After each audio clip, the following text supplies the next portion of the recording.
samedi, nous sommes allés avec Berkane et les filles au centre commercial Jaude. Nous avons fait les magasins et nous sommes allés manger au McDonald's. Or, après vérification et notamment grâce à l'étude des caméras de surveillance du centre commercial, ce que raconte Cécile Bourgeon ne se serait pas déroulé le samedi après-midi, mais le mercredi précédent. Oui, il y a eu beaucoup d'incohérences dans leurs propres emplois du temps, dans leurs témoignages. On n'avait pas vu Fiona depuis plusieurs jours et il y a eu plusieurs faits convergents disant qu'il y avait quelque chose de pas clair. La dernière fois que Fiona aurait formellement été vue en vie serait donc le mercredi et non le dimanche comme le racontent ses parents, soit 4 jours avant l'annonce de sa disparition. Que s'est-il passé durant ces 4 jours? Personne ne le sait. Mais ce que les policiers apprennent rapidement, c'est que le quotidien de Fiona aurait été bien loin de celui d'un enfant de son âge. On se rend compte en réalité que Fiona a été déscolarisée dans les semaines qui précèdent sa disparition, en tout cas dans les jours qui précèdent, qu'au niveau scolaire, personne ne l'a vue, qu'au niveau du voisinage, personne ne l'a vue, ou quasiment personne. Les enquêteurs apprennent par ailleurs que Fiona manquait régulièrement l'école.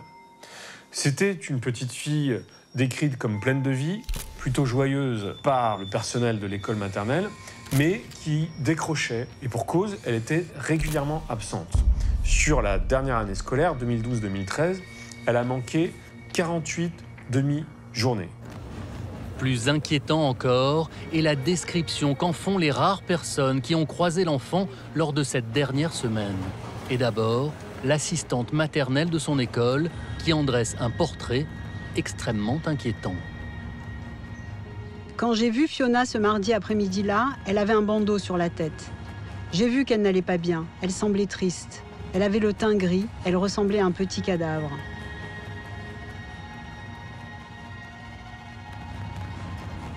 Un témoignage glaçant confirmé par un autre, peut-être encore plus inquiétant. Il s'agit de celui de l'ouvreuse du cinéma de la ville qui se souvient parfaitement de cette petite fille accompagnée par ses parents à la séance de l'après-midi ce mercredi 8 mai. Certainement la dernière personne à l'avoir vue vivante, une image qui continue de la hanter. J'ai senti que cette petite fille n'était pas bien, c'est tout. Elle était complètement éteinte. On n'a pas l'habitude de voir les enfants comme ça. Elle avait une bosse bleue, une bosse au niveau du crâne. Je n'ai pas reconnu Fiona sur les photos diffusées à sa disparition, tellement son visage était marqué. Elle avait l'air d'un petit cadavre.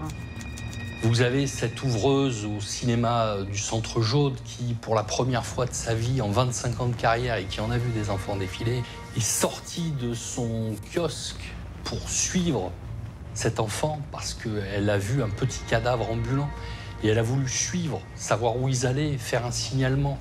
Puis je les perds et je m'en veux de les avoir perdus.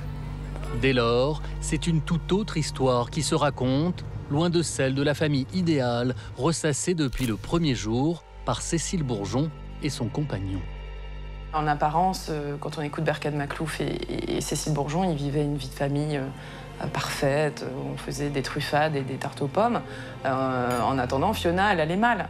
Les derniers témoins qui la voient, ils voient une petite fille qui souffre, qui n'a plus d'élan de vie alors qu'elle était très dynamique, qui a un bandeau sur le front, des hématomes. Et voilà, c'est une petite fille qui va vers la mort en fait. Une destination inéluctable selon les enquêteurs qui sont plus que jamais persuadés qu'ils ont été savamment baladés par la mère de la petite Fiona. La première idée, c'est que la version donnée par la mère est fausse. Je crois que le raisonnement commence ainsi, en disant l'explication qu'elle nous donne n'est pas la bonne, donc il existe une autre explication. Et l'autre explication qui peut exister, malheureusement, elle est assez simple. Il est peu vraisemblable qu'elle ait fait volontairement disparaître sa fille pour la faire réapparaître.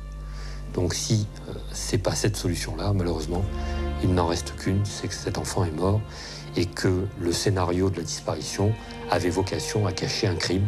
Un scénario qui semble même avoir été minutieusement préparé, mais il y a un problème. Cécile Bourgeon est enceinte de 6 mois et demi de son 3e enfant.